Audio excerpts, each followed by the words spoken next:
빌립보서 3장 1절부터 11절까지 한 절씩 교독하겠습니다. 끝으로 나의 형제들아, 주 안에서 기뻐하라. 너희에게 같은 말을 쓰는 것이 내게는 수고로움이 없고 너희에게는 안전하니라.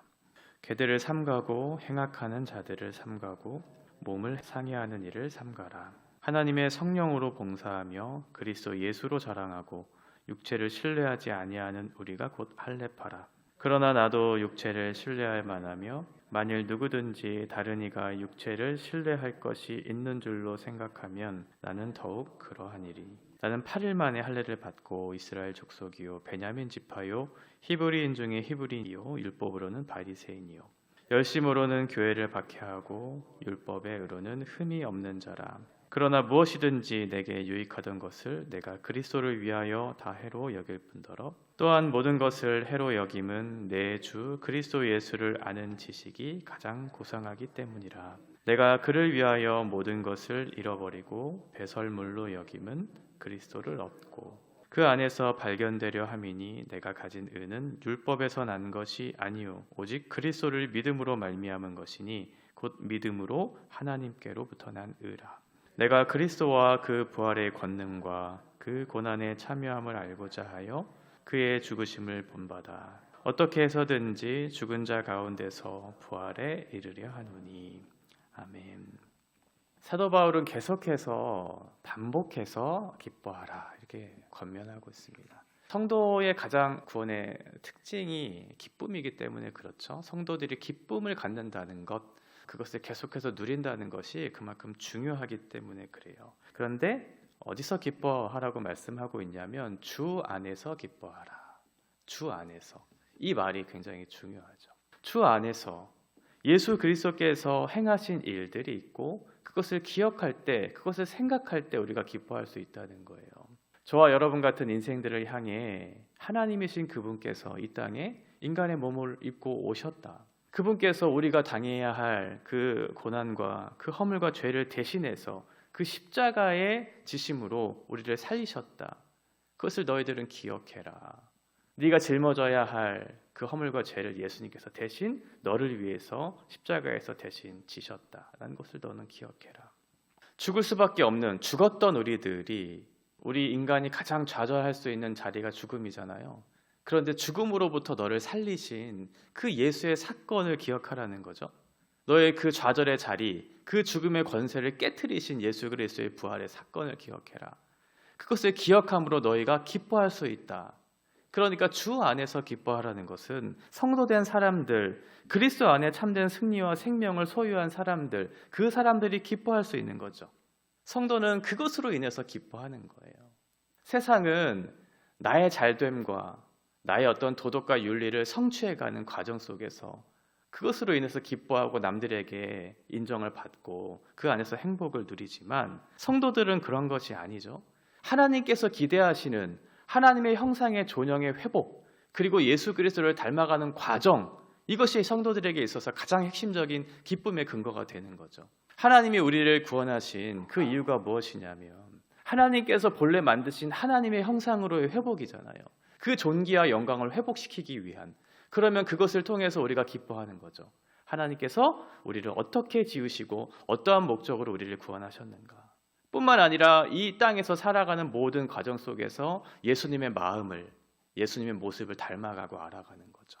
그 안에서 기뻐하는 거예요. 그러니까 성도들이 느끼는 기쁨은 세상이 원하는, 세상이 바라는, 세상이 말하는 기쁨과는 전혀 다른 기쁨을 얘기하고 있는 거예요. 너희는 주 안에서 기뻐하라. 너희가 예수 그리스도 안에서 발견되는 것, 너희가 예수 그리스도를 닮아가는 것, 그것이 너에게 가장 큰 기쁨이고 너에게 가장 큰 좋은 행복이다라고 그렇게 사도 바울은 간절하게 얘기하고 있어요. 이 기쁨을 가지고 있는 성도들이 해야 되는 것이 두 가지가 있는데, 첫 번째는 주의할 것, 성도들이 해야 하지 말아야 할 것, 그것을 2절에 얘기하고 있어요. 궤대를 삼가고 행악하는 자들을 삼가고 몸을 상해하는 일을 삼가라. 세 가지를 얘기하고 있는데요. 첫 번째는 궤대를 삼가라. 당시의 유대인들은 자기네들이 가지고 있었던 그 율법과 할례를 가지고 사람들을 무시했어요. 왜냐하면 자기들은 구별된 백성이라고 생각을 했거든요. 구별된 백성이라고 하는 자부심을 가지고 사람들을 무시하기 시작했던 거죠. 왜냐하면 자신들은 자기들이 가지고 있는 율법의 말씀을 잘 지키고 있다고 생각했고, 이방인들은 그 율법을 소유하지도 못했고 할례를 받지도 못한 상대적으로 더러운 이런 사람이라고 생각했던 거예요. 그러면서 나는 너와 다르다, 그렇게 차별하면서 그 사람들을 개취급했던 거죠. 그러나 하나님께서 인생들을 택하시고 인생을 부르신 목적은 그런 것이 아니었어요. 하나님의 기대는 로마서 1장 14절과 16절에 나타나 있습니다. 헬라인이나 야만인이나 지혜 있는 자나 어리석은 자에게 다 내가 빚진 자라. 그러므로 나는 할 수 있는 대로 로마에 있는 너희에게도 복음 전하기를 원하노라. 내가 복음을 부끄러워하지 아니하노니 이 복음은 모든 믿는 자에게 구원을 주시는 하나님의 능력이 됨이라. 먼저는 유대인에게요, 그리고 헬라인에게로다. 지금 유대인들에게 해야 할 것은 무엇이냐면 빚진 자의 마음을 가지고 있었어야 했어요. 그러니까 은혜를 하나님께서 주신 것으로 생각하지 않고 자기네들의 소유한 결과 내가 이렇게 살 수 있었고 나는 너와 다르게 사는 그런 존재라고 생각했던 것이 문제였는데, 이 빚진 자의 마음을 가지고 값없이, 조건 없이, 자격 없이 나에게 주신 그 은혜를 마음껏 흘려보내면서 사람들을 살리는 일에 이 일을 사용했었어야 됐는데, 오히려 자기네들이 받았던 그 은혜의 결과들을 가지고 사람들을 죽이는 일들, 은혜를 은혜로 사용하지 않는 너희야말로 개들이다, 이렇게 얘기하고 있었던 거예요. 은혜를 받았으면 그 은혜에 대해서 반응을 했었어야 됐는데 그렇게 생각하지 않았던 거죠. 두 번째는 행악하는 자들을 삼가라. 행악했다는 건 쉽게 얘기하면 말씀을 가지고 있었는데 말씀을 지키고 있지 않았다고 사도 바울은 얘기하고 있는 거예요. 그러니까 이 사람들은 말씀을 가지고 있었기 때문에 스스로 말씀을 지키고 있었다고 믿었거든요. 그런데 사도 바울이 봤을 땐 그렇게 말씀을 소유하고 있었지만 진심으로는 하나님의 말씀에 순종하는 일들이 없었다는 거죠. 겉으로 보기에는 말씀을 가지고 있고 말씀을 따라 행하는 외식적인 행동들은 있었지만 실제적으로 마음의 중심을 담아서 삶의 변화들을 가지고 말씀에 순종하는 일들이 없었다. 그런 면에서 신앙은 주관적인 확신이 아니라는 거예요. 내가 말씀을 가지고 있기 때문에, 내가 교회에 다니고 있기 때문에, 내가 무언가를 하고 있기 때문에 내가 말씀에 순종하고 있고 내가 예수를 따른다. 신앙은 주관적인 확신이 아니고 객관성을 가지고 있는 것이고, 그런 면에서 신앙과 인격은 언제나 공동체 안에서 확증되어져야 된다라는 것을 우리가 늘 기억해야 돼요. 내가 말씀을 가지고 있기 때문에 내가 말씀을 잘 지키고 있다고 스스로 믿는 것, 스스로의 법을 따라서 내가 성도된 삶을 살고 있다고, 준행하고 있다고 믿는다는 것, 이것을 삼가라는 거죠. 세 번째는 몸을 상해하는 일을 삼가라. 이건 언약 백성의 표인 할례를 얘기하고 있는 건데요. 이건 문자 그대로 번역하면 몸에 있는 살점을 떼어내는 그런 행위를 얘기해요. 그러니까 몸을 상해하는 일을 삼가라라고 얘기한 것은 지금 사도 바울이 봤을 때 그들은 단순히 몸에 있는 어떤 살점을 그렇게 떼어내는 어떤 행위를 하고 있는 것에 불과하다, 이렇게 얘기하고 있는 거죠. 할례는 어디에 행하는 것이냐면 단순히 육체적인 살점을 떼어내는 것이 할례가 아니고 마음의 할례를 행하는 것이라고 성경이 얘기하고 있잖아요. 신명기 30장 6절에 보면 내 하나님 여호와께서 내 마음과 내 자손의 마음에 할례를 베푸사 너로 마음을 다하며 뜻을 다하여 내 하나님 여호와를 사랑하게 하사 너로 생명을 얻게 하실 것이며. 그러니까 중요한 것은 몸에 할례가 있는가 몸에 할례가 없는가가 중요한 게 아니에요. 오늘날로 치면 네가 세례를 받았는가 세례를 받지 않았는가 그런 것이 중요한 것이 아니고 마음의 할례, 마음의 중심의 변화가 있는가, 그것이 핵심이라는 거예요. 마음은 사람을 움직이는 가장 중요한 기능을 담당하는 곳이거든요. 그래서 마음속에 내가 어떠한 것을 가지고 있고 마음이 무엇을 지배하느냐에 따라서 내 행동이 달라져요.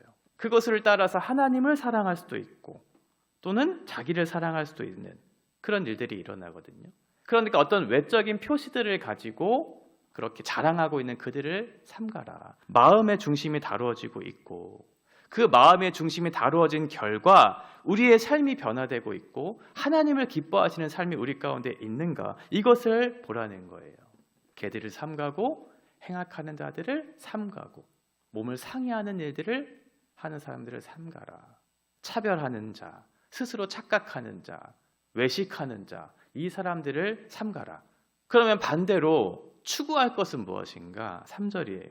하나님의 성령으로 봉사하며 그리스도 예수로 자랑하고 육체를 신뢰하지 아니하는 우리가 곧 할례파라. 여기서 봉사하다라고 하는 말은 예배하다라는 말로 바꾸어서 번역할 수 있어요. 그러니까 너희가 어떻게 예배해야 하냐면 하나님의 성령으로 예배해야 한다. 육체를 신뢰하지 않아야 하고 예수 그리스도를 자랑해야 된다. 이것이 진짜 할례파다. 진짜 예수를 믿는 성도들은 이러한 사람들이다라고 얘기하고 있는 거죠. 그러니까 바뀌어지고 새로워진 그 마음의 중심을 가지고 하나님을 성령 안에서 예배한 결과 어떻게 되냐? 자기의 육체를 신뢰하지 않고 예수 그리스도를 자랑하게 된다는 거예요. 그러니까 바른 마음의 할례를 가진 사람들, 바르게 하나님을 예배하는 사람들, 성령 안에서 예배하는 사람들은 어떠한 삶을 살아가냐면 육체를 자랑하지 않아요. 육체를 신뢰하지 않아요. 예수를 자랑해요. 자기를 자랑하지 않는다고요. 자기를 자랑하고 육체를 신뢰하고 이런 사람들은 예수를 바르게 예배하지 않는 사람들이죠. 여전히 자기를 근거로 해서 자기의 의와 자기의 자랑을 그렇게 사람들 앞에서나 또는 자기를 향해서나 그렇게 그것들을 근거를 가지고 살아가는 그 사람들. 이 사람들을 주의해라. 육체로 번역된 사락스라고 하는 말은 하나님으로부터 독립되고 싶은 마음의 총체를 얘기해요. 그러니까 하나님의 뜻과 방식이 아니라 내 뜻과 내 방식을 관철시키면서 살아가고 싶은 세상의 보편적인 방식을 따라 살고 싶은 그것을 육체라는 말로 그렇게 번역했어요. 그러니까 세상을 바라보는 관점, 세상을 바라보는 이런 마음들, 이런 모습들, 이런 것들이 변화되지 않는 거죠. 쉽게 얘기하면 외모에 대한 생각들, 평가들, 학벌로 사람들을 차별하는 것, 그리고 신분과 지위, 그런 명예, 이런 것들을 의지하면서 자신의 삶을 계속해서 영위하고자 하는 그런 삶의 태도들을 육체라고 하는 말로 그렇게 말하는 거죠. 그러나 성도는 어떻게 삶을 살아가는가? 예수를 자랑하고 예수를 의지하고 예수를 신뢰하면서 살아가죠. 자기를 신뢰하지 않아요. 내가 이런 사람이야. 나 이렇게 깨끗해. 나 이렇게 열심히 살아. 이것을 근거로 살아가는 그런 어리석은 말하지 않는다고요. 자기가 누구인지 아니까. 하나님으로부터 그 구원의 은혜가 내 안에 주어지지 않았다면 나는 하나님 앞에 바르게 살 수 없는 그 죄인에 불과한 죽어 마땅한 존재인 그런 인식을 가지고 살아가는 사람이 어떻게 자기를 신뢰하면서 자기를 의지하면서 자기가 행한 것을 근거로 해서 의를 삼고 어떻게 그런 삶을 살 수 있겠어요? 하나님보다 높은 위치에서 그런 마음의 중심을 가지고 있는 사람들을 삼가라. 바울이 이렇게 말할 수 있는 이유가 있어요. 왜냐하면 바울이 그렇게 살았기 때문에 그래요. 살아봤거든요. 그러면서 4절부터 7절까지 7가지의 자기의 의를 얘기해요. 자기가 그동안 자랑했던 의. 그러나 나도 육체를 신뢰할 만하며 만일 누구든지 다른 이가 육체를 신뢰할 것이 있는 줄로 생각하면 나는 더욱 그러하리니 나는 8일 만에 할례를 받고 이스라엘 족속이요 베냐민 지파요 히브리인 중에 히브리인이요 율법으로는 바리새인이요 열심으로는 교회를 박해하고 율법의 의로는 흠이 없는 자라. 그러나 무엇이든지 내게 유익하던 것을 내가 그리스도를 위하여 다 해로 여길 뿐더러. 바울은 육체로 자랑할 것이 너무 많은 사람이었죠. 세상적으로 봤을 땐 흠이 없을 만큼 완벽한 도덕적이고 윤리적으로 훌륭한 그런 세상으로부터 존경받을 만한 많은 것들을 가지고 있었던 사람이지만 주님을 만나고 나니까 변화가 일어났는데 그 핵심이 뭐냐면 관점의 변화가 일어나기 시작했어요. 세상을 바라보는 눈, 사람을 바라보는 눈이 달라진 거죠. 내가 모든 것을 할 수 있다고 스스로 생각했던 그 사람이 세상과 사람을 바라보는 관점이 달라지기 시작했고 그 결과 삶의 우선순위와 자기의 목적과 삶의 방향들이 달라지기 시작해요. 더 이상 사람을 학벌과 외모로 사람을 바라보지 않아요. 자기가 가지고 있는 어떤 의를 가지고 그렇게 그것을 신뢰하며 살지 않아요.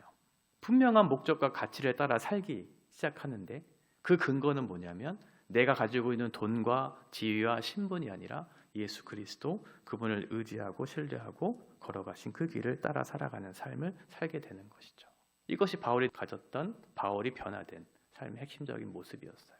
그러면 이제 변화된 삶이 우리 가운데 찾아왔을 때 우리는 어떻게 해야 될까요? 그것을 유지하면서 과거의 한 사건으로 끝나지 않고 현재적인 사건으로 내 가운데 적용되고 누려지는 것이 더 중요하겠죠. 사도 바울이 그래서 8절에 얘기하고 있는 거예요. 이 변화된 사건이 과거의 사건으로 끝나지 않고 현재의 사건으로 계속해서 여전히 그 관점의 변화를 가지고 살아가야 한다고 권면하고 있는 거죠. 모든 것을 해로 여김은 내 주 그리스도 예수를 아는 지식이 가장 고상하기 때문이라. 내가 그를 위하여 모든 것을 잃어버리고 배설물로 여김은 그리스도를 얻고, 내 주 예수 그리스도를 아는 지식이 가장 고상하기 때문에 이전에 가지고 있었던 가치들이 상대적인 가치로 바뀌었고, 이것은 잃어버려도 되는, 배설물로 여겨도 되는 것 같은 가치로 내게 여겨지기 시작했다. 제가 왜 과거의 사건이 현재적으로 계속해서 이 관점의 변화가 유지되어야 한다고 말씀을 드렸냐면, 사도 바울이 8절에 얘기하고 있는 이 모든 단어가 다 현재형으로 쓰였기 때문에 그래요.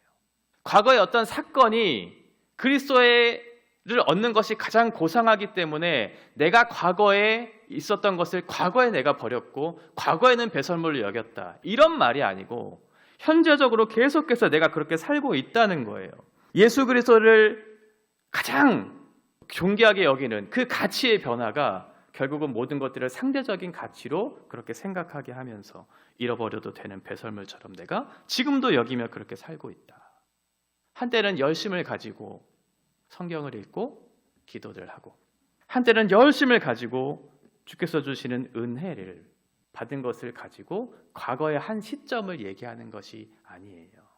지금이에요.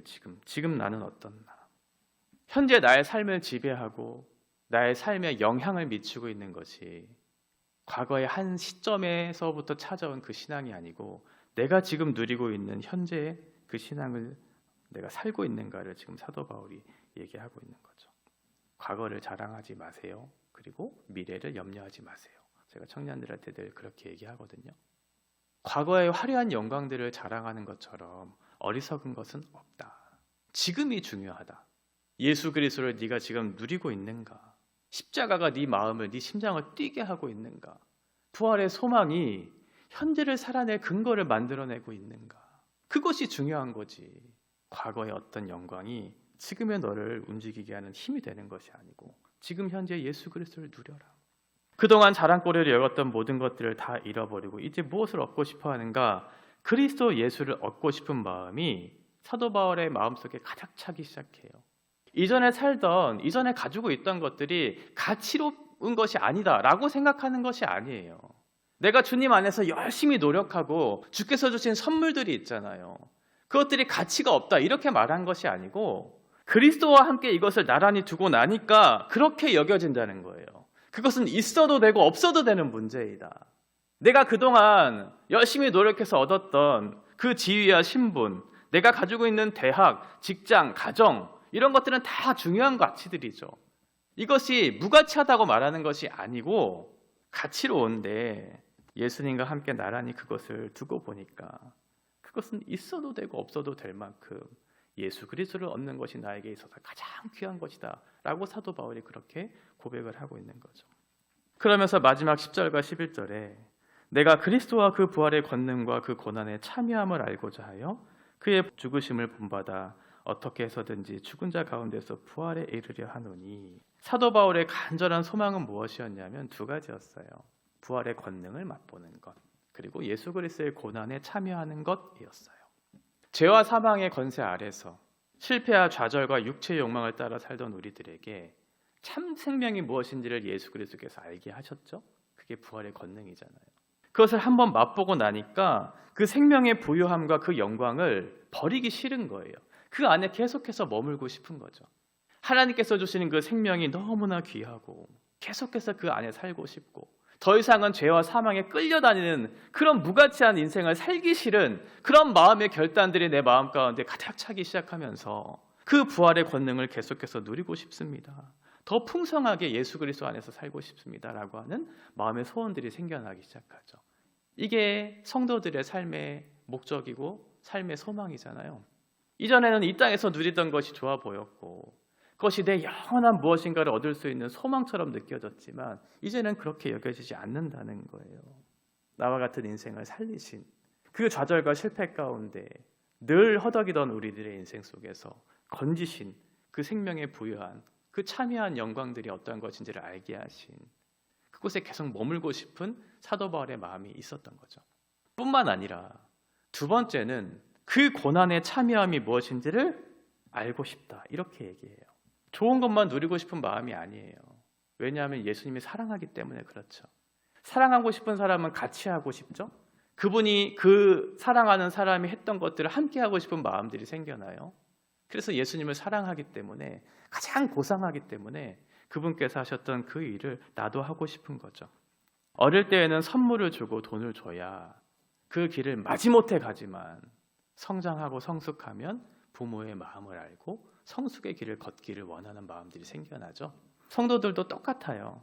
처음에는 하나님께서 주시는 생명, 그 선물들이 너무 귀해서 그것들을 얻고자, 그것을 누리고자 하는 마음들이 내 안에 있어서 그것들을 주시면 내가 그 길을 따라가는 그런 어린 시절들도 있지만, 그러나 이제는 그렇지 않죠.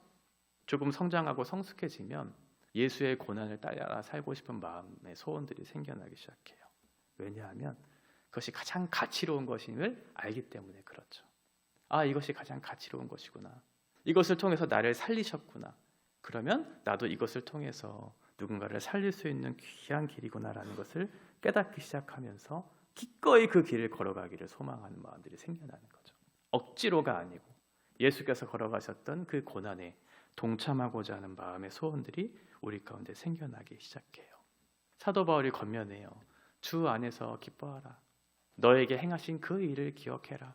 하나님의 형상을 담게 하기 위해서, 예수 그리스도를 담게 하기 위한 그 부르심을 위해서 예수 그리스도께서 이 땅에 오셨고 너와 같은 인생들을 살리셨다. 너희는 그 생명의 부여함에 참여하는 자가 되었고 그분을 따를 수 있는 사람이 되었다. 그러니 그 생명 안에 네가 있다는 사실로 인해서 기뻐하고 마땅히 그 고난에 동참하는 것 또한 예수께서 주신 생명의 귀한 것임을 알고 충성되이 기꺼이 자원하는 마음으로 이 길을 걸어가거라. 마음껏 죽어라. 그래야 누군가에게 생명을, 다른 사람을 살릴 수 있는 생명의 전달자로서의 삶을 살아갈 수 있다고 사도 바울은 얘기하고 있는 거죠. 제가 기대하는 것, 성도들을 향한 기대하는 것, 저는 딱 하나인데, 예수 그리스도를 닮아가는 그런 성도님들의 모습을 보고 싶어요. 어린아이와 같이 매번 선물만 바라는 그런 어린 신앙이 아니고 예수님의 마음을 알아가고 예수님을 닮아가는 삶, 그것이 가장 가치로운 것이다라는 것을 깨닫고 나의 인생을 주님 앞에 드리는 그런 믿음의 선한 싸움을 쌓아가는 모습들이 우리 가운데 발견되어졌으면 좋겠어요. 서로를 보면서 예수 그리스도를 바라보고 서로를 보면서 예수 그리스도를 발견하는, 그래서 우리에게 주신 생명의 부여함들을 누리고 풍성하게 예수 앞에 영광을 올려드리는 귀한 공동체로서의 삶을 살아가는 저 여러분 되셨으면 좋겠습니다.